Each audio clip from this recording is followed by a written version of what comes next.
पूनम की शादी को अभी 2 साल ही बीते थे। वो अपने ससुराल में बहुत ही खुश थी। बस उसके जीवन में अब कुछ कमी थी तो एक संतान की। उसके ससुराल में एक गाय थी जिसका वो लोग बड़ा ही ध्यान रखते थे। सुबह सुबह पूनम गाय को चारा डालने के लिए गई और उससे बात करने लगी। कैसी है मेरी झुमरी? आज बड़ी याद आ रही थी मुझे तेरी, तो मैंने सोचा कि मैं ही तुझे चारा खिलाने के लिए आ जाती हूँ। हर रोज या तो सासू माँ या फिर ससुर जी तेरे लिए चारा डाल जाते हैं। इस चक्कर में मुझे सुबह सुबह यहाँ आने का बहाना ही नहीं मिलता। लेकिन आज तो मैंने सबसे कह दिया था कि झुमरी को चारा डालूंगी तो आज सिर्फ मैं ही डालूंगी। पूनम की ये बात सुनकर झुमरी भी बहुत खुश हो जाती है और अपनी जीभ से पूनम को चाटने लगती है। पूनम प्यार से झुमरी के सिर पर अपना हाथ फेरती है तो झुमरी भी अपनी गर्दन हिलाने लगती है। उनके घर के सामने वाले घर में ही सुमित्रा नाम की एक औरत रहती थी। उसके पास भी एक गाय थी, लेकिन वो अक्सर बीमार रहती थी, इसलिए झुमरी को देख देख कर सुमित्रा जलती रहती थी। देखो तो जरा कैसे इसे चारा खिला रही है और वो भी कितनी खुशी से उसे खा रही है। लेकिन एक इसे देखो, इसे कुछ भी खिलाओ इसके शरीर में जान ही नहीं आती। जब देखो तब बीमार ही पड़ी रहती है। पिछली बार इसे रास्ते पर छोड़ आई थी तो किसी ने पुलिस को कॉल कर दी। हे प्रभु, इसके चक्कर में इसे वापस लेकर आना पड़ा। खुद जेल के चक्कर काटने पड़ते वरना। अरे सुमित्रा चाची, कैसी हो? आज तो मुझे बड़े दिनों के बाद दिखाई दी। आप भी अपनी शन्नू को चारा खिला रही हो क्या? हाँ हाँ, खिला तो रही हूँ बेटा, लेकिन इस मनहूस को चारा खिलाने का भी कोई फायदा नहीं है। ना दूध देती है ना स्वस्थ रहती है, बस सर पर बोझ बनकर बैठ गई है। अरे तुम ऐसा क्यों कह रही हो चाची? एक जानवर कभी किसी के सर का बोझ नहीं होता, बल्कि वो तो घर में आने वाली विपदा को खुद पर रखकर ही टाल लेती है। क्या पता इसने तुम्हारे घर की किसी विपदा को अपने ऊपर ले लिया हो। तुम इसे इस तरह मत कोसो। अरे तुम तो बोलोगी ही, तुम्हारी खुद की गाय स्वस्थ है इसलिए ज्यादा बन रही हो। तुम्हारी गाय भी ऐसी होती तब तुम्हें पता लगता, जब ये बोझ बनकर बैठ जाती तुम्हारे सर पर। जब कभी ऐसा होगा ना तब पूछूंगी तुमसे, तब मेरी बात का जवाब देना तुम। सुमित्रा की ये बात सुनकर पूनम को बिल्कुल भी अच्छा नहीं लगा। वो अपनी गाय झुमरी को उसकी नजरों से दूर करके तबेले के अंदर ले जाती है और उसे बिना कुछ कहे चुपचाप अपने घर के अंदर चली जाती है। हद ही कर दी इस औरत ने तो, कोई इतना बुरा भी कैसे हो सकता है? अरे क्या हो गया बहू, ऐसे मुंह क्यों बना रखा है तूने? झुमरी के साथ लड़ाई करके आई है क्या? बताओ ना, क्या हुआ? गाय से भी लड़ने लगी अब तुम? क्या मम्मी जी, हाँ भी ना, मैं भला झुमरी से कैसे लड़ सकती हूँ? मैं इंसान हूँ और वो गाय। तू भी ना बिल्कुल रमेश जैसी है। उस भोंदू को भी मेरे मजाक समझ नहीं आते। जब उससे ब्याह कर तुझे घर पर लाई थी तब तो तू बड़ी समझदार थी। ये उसके साथ रहने का ही असर है। पर तूने ऐसा मुंह क्यों बनाया हुआ है? किसी के साथ कुछ कहा सुनी हुई क्या तेरी? अरे आप तो सामने वाली सुमित्रा आंटी को जानती ही हो ना मम्मी जी। जब देखो तब अजीब अजीब सी बातें करती रहती हैं। मुझे तो लगता है कि हमारी झुमरी को ना बुरी नजर लगा ही दी होगी उसने। आज झुमरी की नजर उतारनी पड़ेगी। झुमरी की नजर तो हम उतार देंगे बहू, लेकिन तू सबसे पहले मेरे लिए एक कप गरम गरम अपने हाथों से अदरक वाली चाय बना दे। तुझे तो पता है ना, जब तक मैं एक बार सुबह तेरे हाथ की चाय ना पी लूं तब तक मेरी सुबह नहीं होती। तेरे हाथ की चाय पिए बिना मेरी नींद ही नहीं खुलती। अच्छा तो ऐसी बात है। तब तो जब तक बहू घर में नहीं आई थी उससे पहले किसी की हाथ की चाय पीकर आपकी नींद ही नहीं खुलती होगी। मैंने तो कभी आपके लिए अच्छी चाय बनाई ही नहीं। देख लो मम्मी जी, पापा जी घुमा फिरा कर यही बात कहना चाहते हैं। अरे बहू, एक तो मैंने तेरी तारीफ की, ऊपर से तू हम दोनों की लड़ाई करवा रही है। सही कहते हैं भाई, आजकल भलाई का जमाना नहीं रहा। पूनम और मधु किशन की बात पर हंसने लगते हैं, ऐसे ही कुछ समय बीतता है और उनकी पड़ोसन सुमित्रा एक दिन उनके घर पर मिठाई लेकर आती है। अरे आओ आओ सुमित्रा बहन, आज तो बड़े दिनों बाद आना हुआ और आज तो तुम अपने साथ मिठाई भी लेकर आई हो। कोई खुशखबरी की बात है क्या? अरे खुशखबरी की बात है, इसलिए तो मिठाई लेकर आई हूँ। मैं दादी बनने वाली हूँ, तो सोचा इस खुशी में पूरे मोहल्ले में मिठाई बांट देती हूँ। अरे वाह, बहुत बहुत मुबारक हो।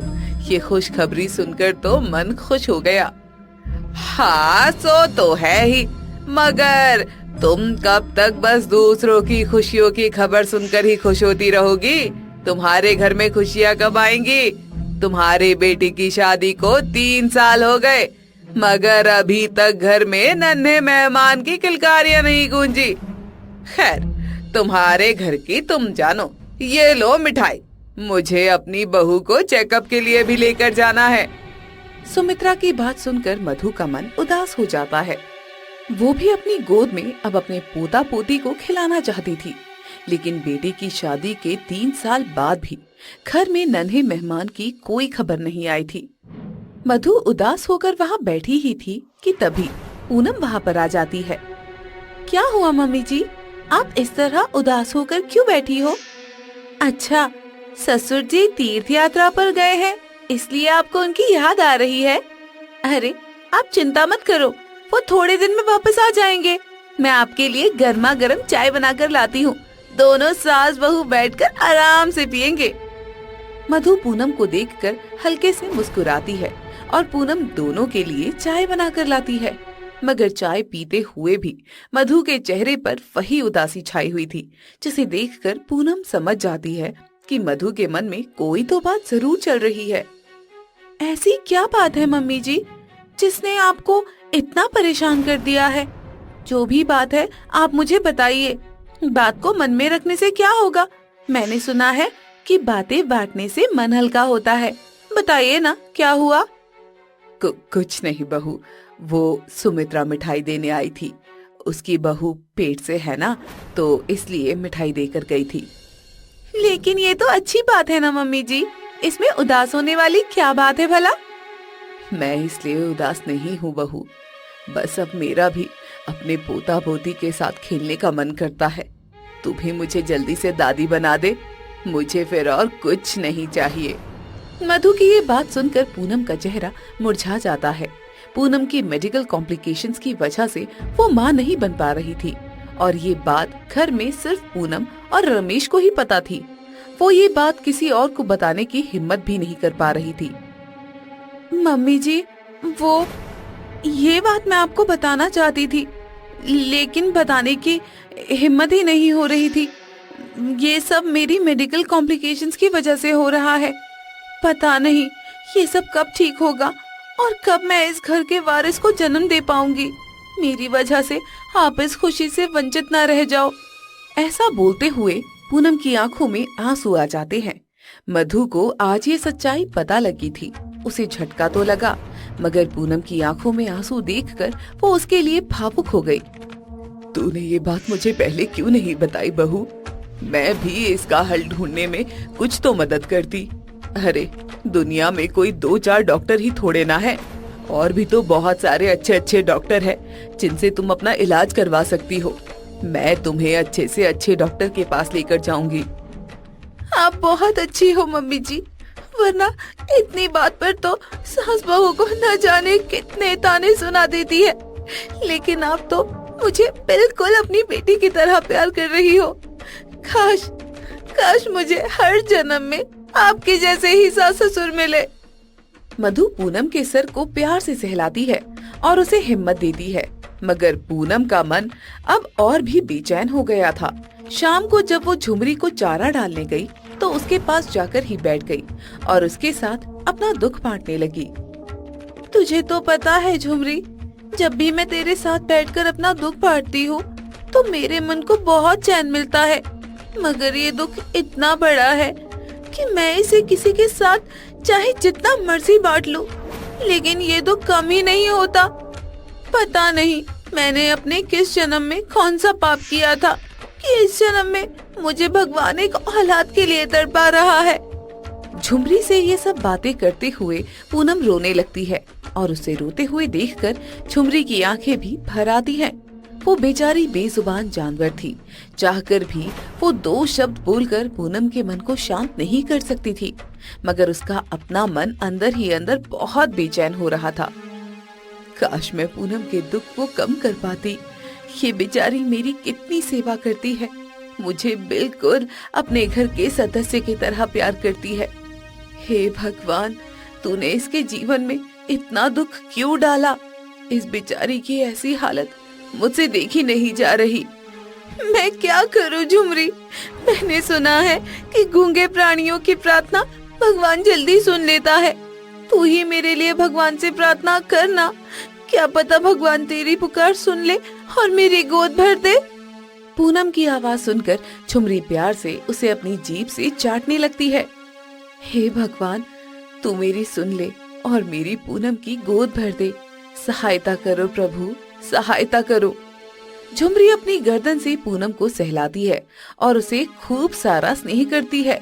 उसके स्पर्श से पूनम के चेहरे पर एक हल्की मुस्कान आ जाती है और वो अपने आंसू पोंछकर झुमरी को चूमने लगती है।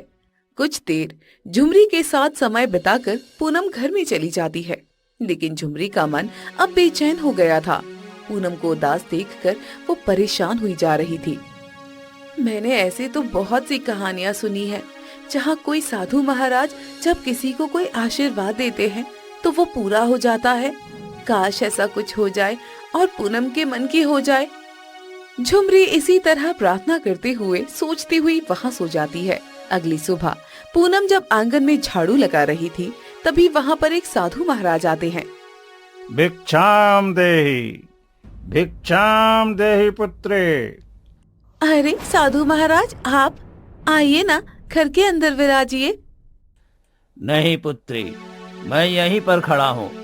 तुम मेरे लिए भिक्षा ले आओ तो मैं उसे लेकर चला जाऊंगा।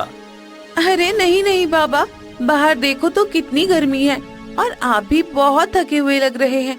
आप अंदर आ जाइए, मैं आपके लिए खाना परोस देती हूँ और आपके लिए ठंडा सा शरबत भी बना देती हूँ। पूनम के कहने पर साधु बाबा अंदर आ जाते हैं। अंदर पूनम की सासू माँ बैठकर टीवी में सत्संग सुन रही थी कि तभी साधु महाराज को देखकर वो भी बड़ी खुश हो जाती है और उनके लिए सोफे को अच्छी तरह साफ कर देती है। यहाँ बैठ जाइए साधु बाबा, मैंने इसे साफ कर दिया है। बड़े धन्य भाग है हमारे जो आप हमारे यहाँ पधारे हैं। ये लीजिए बाबा, मैं आपके लिए ठंडा ठंडा शरबत लेकर आई हूँ, आपको पसंद आएगा। तुम्हारा बहुत बहुत धन्यवाद बेटी, वरना हम साधु जब किसी के घर भिक्षा मांगते हैं तो लोग हमें वो देने से भी कतराते हैं, और तुम मुझे अपने घर में बैठाकर मेरी इतनी सेवा कर रही हो। भगवान तुम्हें इसका बहुत अच्छा फल देंगे। साधु महाराज की ये बात सुनकर पूनम जरा उदास हो जाती है और रसोई में खाने की थाली लेने के लिए चली जाती है। वह जाकर साधु महाराज के सामने थाली परोसती है और वहाँ उदासीनता के साथ खड़ी हो जाती है। क्या हुआ बेटी? मैंने तुमसे कहा कि भगवान तुम्हें इसका अच्छा फल देंगे और तुम उदास हो गई, जबकि ये तो खुश होने वाली बात है बेटी। खुश होने वाली बात तो है साधु महाराज, लेकिन भगवान ने मेरी बहू के साथ बहुत अन्याय किया है।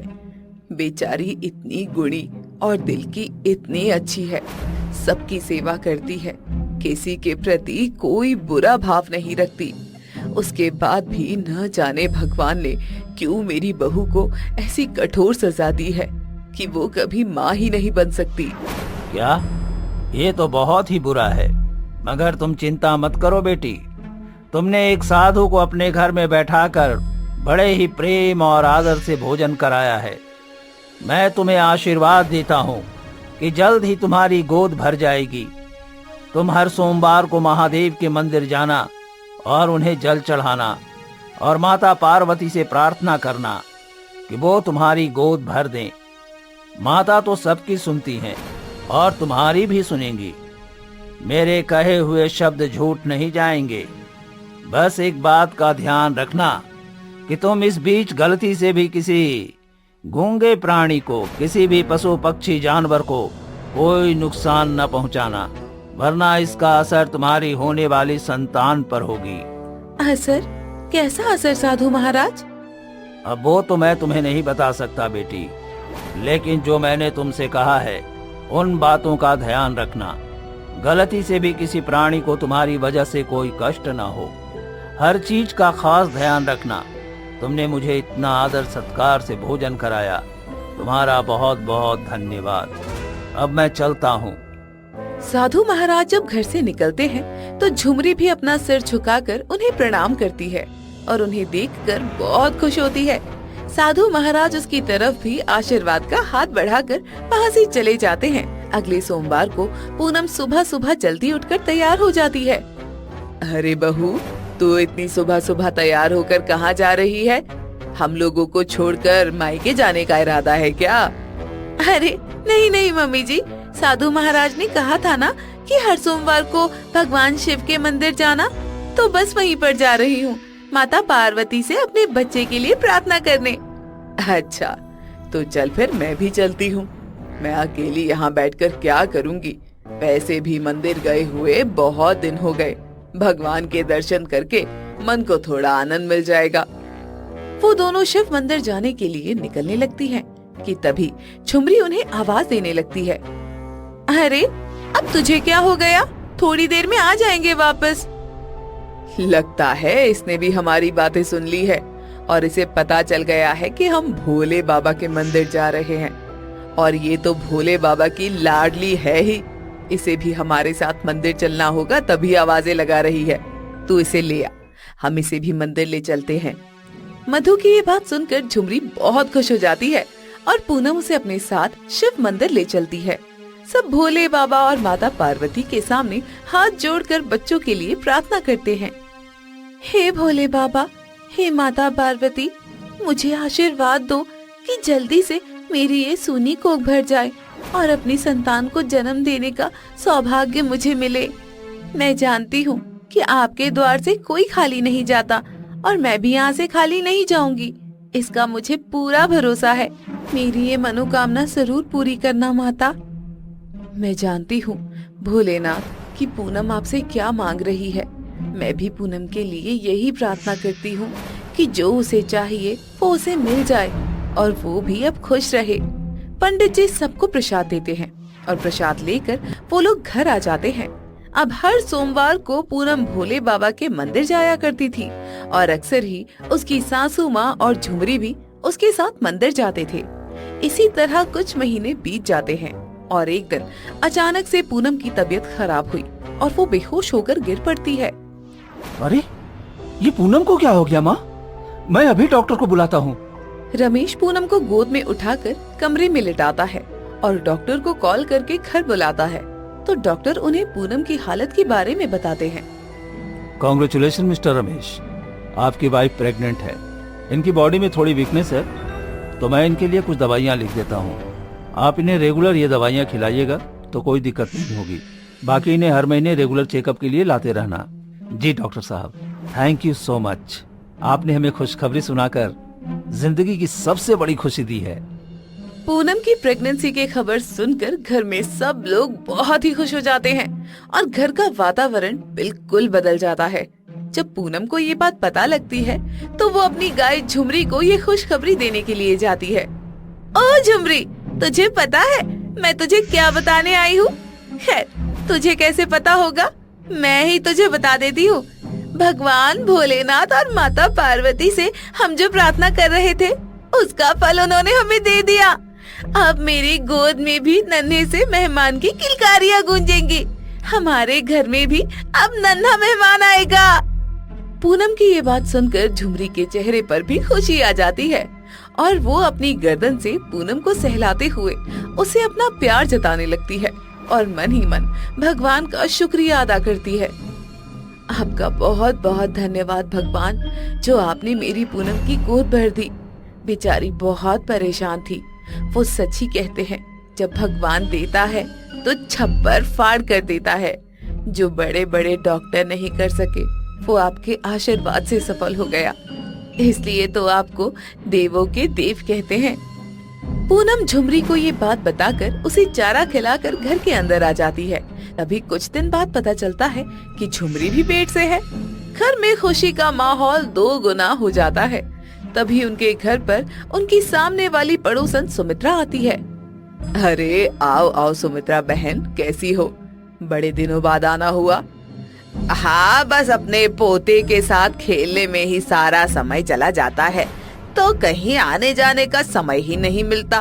अब दादी बनने के बाद तो यही होता है। खैर, तुम क्या जानो, अगर तुम्हारे घर में भी कोई छोटा बच्चा होता तब तो तुम मेरी बात समझ पाती कि दादी पोते का प्यार क्या होता है। अभी तक तो नहीं, लेकिन कुछ समय बाद मैं भी ये एहसास समझ लूंगी। मेरे घर में भी नन्हे मेहमान की किलकारियां गूंजेगी। सब भगवान का आशीर्वाद है। अच्छा, तो इसका मतलब तुम्हारी बहू भी पेट से है, लेकिन उसे तो डॉक्टर ने साफ इनकार कर दिया था कि वो कभी मां नहीं बन सकती। तो फिर अचानक ये चमत्कार कैसे हो गया? भगवान के घर में देर है, अंधेर नहीं सुमित्रा। जब इंसान हर जगह से हार जाता है ना, तो भगवान उसे खुद रास्ता दिखाते हैं। भोलेनाथ और माता पार्वती के आशीर्वाद से सब कुशल मंगल चल रहा है। बस जल्दी से मैं भी अपने पोते या पोती का मुंह देख लूं, तो मेरी आत्मा भी तृप्त हो जाएगी। हाँ हाँ, जरूर जरूर। और अब तो हमारी झुमरी भी पेट से है। घर में 2-2 खुशियाँ एक साथ आने वाली हैं। अच्छा, तब तो ये तो 2 गुनी खुशी की बात है। अच्छा चलो, मैं चलती हूँ। मेरा पोता ना मेरे बिना थोड़ी देर भी नहीं रह सकता। अभी घर जाऊंगी तो रोता हुआ मिलेगा मुझे। दिन भर बस दादी दादी करता रहता है। सुमित्रा चिढ़कर वहाँ से चली जाती है, मगर मधु उसकी बातों पर ध्यान नहीं देती। ऐसे ही 6 महीने बीत जाते हैं और पूनम सुबह मंदिर जाने के लिए तैयार होती है। अपनी सास और झुमरी के साथ वो मंदिर जाने के लिए निकलती है। मंदिर में वो लोग प्रार्थना कर रहे थे कि तभी पंडित जी उन्हें कुछ बेचैन से दिखाई देते हैं। क्या बात है पंडित जी, आप इतने बेचैन क्यों लग रहे हैं? ऐसा लग रहा है जैसे आपके मन में कोई बड़ी परेशानी चल रही है। पता नहीं, लेकिन ऐसा लग रहा है कि कोई बड़ी अनहोनी घटना घटने वाली है, और वो अनहोनी आप लोगों से जुड़ी हुई है। कुछ बुरा होने वाला है लगता है। आप लोग जरा ध्यान रखिए। पंडित जी की बात सुनकर वो लोग घबरा जाते हैं। हे भगवान, ये क्या अनहोनी है जिसका अंदेशा पंडित जी को हो रहा है? अब तो आप ही होने वाली अनहोनी से हमारी रक्षा कर सकते हैं। हे भगवान, बस कुछ भी गलत ना हो, रक्षा करना भगवान। वो लोग भगवान से प्रार्थना करके अपने घर के लिए निकल जाते हैं। उस दिन सब कुछ बिल्कुल ठीक रहता है, तो उनके मन से कुछ होने का डर निकल जाता है। अगले दिन पूनम आंगन में झाड़ू लगा रही थी, तो उसने देखा कि उनके घर के बाहर दरवाजे के ऊपर बनी सिल्ली पर धूल जमा है, तो वो उसे झाड़ू से साफ करने लगी। तभी अचानक नीचे कुछ गिरा, और जैसे ही पूनम का ध्यान उसके ऊपर गया तो वो बहुत डर गई, क्योंकि वहाँ चिड़िया ने अपना घोंसला बनाकर उसमें अंडे दिए हुए थे और सारे अंडे नीचे गिरकर टूट गए। हे भगवान, ये मुझसे क्या हो गया? बेचारी चिड़िया घोंसले में अपने अंडे देकर गई थी और मुझे ये घोंसला दिखाई ही नहीं दिया। चिड़िया के सारे अंडे टूट गए। अब वो बेचारी कितनी दुखी होगी। पूनम रोती हुई अंदर चली जाती है और अपनी सासू माँ को सारी बात बताती है, मगर तभी उसके पेट में जोरों से दर्द होने लगता है। वो दर्द असहनीय था। वो लोग जल्दी से उसे लेकर अस्पताल की तरफ दौड़ते हैं। आपकी बहू की हालत अचानक खराब हो गई है, हमें उन्हें आईसीयू में लेकर जाना होगा। डॉक्टर पूनम को आईसीयू में लेकर जाते हैं। सब बाहर बहुत परेशान थे और पूनम के ठीक होने की प्रार्थना कर रहे थे। हे भगवान, मेरी बहू को अचानक से ये क्या हो गया? उस पर कोई आँच ना आए और उसके गर्भ में चल रहे बच्चे को भी सलामत रखना। बस सब ठीक कर दो प्रभु, हमें आपका ही आसरा है। ये सब वहाँ बैठकर प्रार्थना कर ही रहे थे, तभी कुछ देर बाद डॉक्टर बाहर आते हैं। लेकिन उनका चेहरा उतरा हुआ था। क्या हुआ डॉक्टर साहब? मेरी पत्नी और बच्चा ठीक तो है ना? हमने आपकी पत्नी और बच्चे दोनों को बचा लिया है, लेकिन क्या डॉक्टर साहब? कुछ कॉम्प्लिकेशंस की वजह से आपका बच्चा विकलांग पैदा होगा और इसके लिए हम चाह कर भी कुछ नहीं कर सकते। क्या? ये आप क्या कह रहे हैं डॉक्टर साहब? ऐसा कैसे हो सकता है? कल तक तो सब कुछ बिल्कुल ठीक था। अभी पिछले हफ्ते ही तो हमने पूनम के सारे टेस्ट करवाए थे, तब तो सब कुछ बिल्कुल नॉर्मल था। हमें भी कुछ समझ में नहीं आ रहा है मिस्टर रमेश कि आखिर कि अचानक ये सब हो गए। हमें भी कुछ समझ में नहीं आ रहा है मिस्टर रमेश कि अचानक से ये सब कैसे हो गया, लेकिन अब हम कुछ नहीं कर सकते। I am really sorry. ये खबर सुनकर सबका चेहरा मुरझा जाता है और जब पूनम को ये बात पता चलती है तो उसका रो रो कर बुरा हाल हो जाता है। वो उसे घर लेकर आते हैं, लेकिन पूनम के दिमाग में बस यही बात घूमती रहती है और वो अपने आंसुओं को रोक ही नहीं पाती। उसका मन जब बहुत भारी हो जाता है तो वो झुमरी से बात करने के लिए बाहर चली जाती है। कैसी है झुमरी? मुझे तेरी बहुत याद आ रही थी। भगवान ने मुझे हालात तो दी, लेकिन अपाहिज, मेरा होने वाला बच्चा अपाहिज पैदा होगा। इसमें गलती मेरी ही है। साधु महाराज ने कहा था कि तुम गलती से भी किसी जीव को नुकसान मत पहुंचाना, और उस दिन गलती से मुझसे चिड़िया का घोंसला टूट गया। उसने जितने अंडे दिए थे वो सब टूट गए। मेरी वजह से उसके बच्चे मारे गए, इसलिए मुझे ये सजा मिल रही है। इतना बोलते ही पूनम जोर जोर से रोने लगती है और उसे रोता हुआ देखकर झुमरी की आंखों में भी आंसू आ जाते हैं। वो अपने गर्दन से पूनम को सहलाकर उसे चुप कराने की कोशिश करती है, मगर पूनम की आंखों से आंसू थमने का नाम ही नहीं लेते। हे भगवान, ये बेचारी पूनम के साथ क्या हो रहा है? काश मैं इसके दुख को कम कर पाती। हे भगवान, मैं पूनम की मदद करना चाहती हूँ, लेकिन मदद कैसे करूँ ये नहीं जानती। मैं इसे इस हालत में नहीं देख सकती। कुछ तो कर प्रभु, कुछ तो कर। झुमरी भगवान से बहुत प्रार्थना करती है। ऐसे ही कुछ दिन और बीत जाते हैं। पूनम अब जब भी झुमरी को नजर आती तो वो हमेशा उदास ही दिखाई देती। कभी कभी वो झुमरी के पास बैठकर रोने लगती। झुमरी से उसका दुख देखा नहीं जाता था और वो भी उसे देखकर रोने लगती थी। इसी तरह बाकी के 3 महीने बीत गए और पूनम को प्रसव पीड़ा होने लगी। वो उसे लेकर जल्दी से अस्पताल गए। डॉक्टर पूनम को ऑपरेशन थिएटर में लेकर गए और कुछ देर बाद अंदर से बच्चे की रोने की आवाज सुनाई दी। डॉक्टर खुशी खुशी बाहर आ गए। मुबारक हो, आपके बहू ने एक स्वस्थ बच्चे को जन्म दिया है। ये बहुत बड़ा चमत्कार है। बच्चा बिल्कुल हेल्दी है और उसके अंदर कोई कमी नहीं है। वो अपाहिज नहीं होगा, बल्कि एक अच्छा स्वस्थ जिंदगी जिएगा। हे भगवान, तेरा लाख लाख धन्यवाद। तूने हमारी सुन ली। तुमने सच कहा माँ, भगवान ने सब कुछ ठीक कर दिया। पूनम बहुत खुश होगी। वो बेचारी अपने बच्चों के बारे में सोच सोचकर हर समय रोती रहती थी। अब जाकर उसे सुकून मिला होगा। वो लोग पूनम और बच्चे को लेकर घर वापस आते हैं। सबसे पहले पूनम अपने बच्चे को झुमरी को दिखाती है। उसे देखकर वो बहुत खुश होती है और अपनी पूंछ हिलाने लगती है, मगर तभी झुमरी को भी प्रसव पीड़ा शुरू हो जाती है। मधु जल्दी से पास से दाई माँ को बुलाकर लाती है और झुमरी एक बछड़े को जन्म देती है, लेकिन वो बछड़ा अपाहिज था। ये देखकर सबकी आंखों में आंसू आ जाते हैं और वो सब कुछ समझ जाते हैं। इसका मतलब तूने मेरा भार अपने ऊपर ले लिया झुमरी। मेरे बच्चे को तो तूने स्वस्थ करा दिया और मेरे किए की गलती तेरे बच्चे को भुगतनी पड़ रही है। तेरी ये मेहरबानी मैं कभी नहीं भूलूंगी झुमरी, लेकिन अपने किए पर मुझे बहुत पछतावा है। काश मुझसे वो घोंसला ना टूटा होता तो तुझे मेरे लिए इतनी बड़ी कुर्बानी ना देनी पड़ती। तेरा बच्चा भी स्वस्थ पैदा होता। मुझे माफ कर दे झुमरी, मुझे माफ कर दे। पूनम रोते हुए झुमरी को गले से लगा लेती है। झुमरी की आंखों से भी लगातार आंसू बह रहे थे, क्योंकि उसकी आंखों के सामने उसका अपाहिज बच्चा था।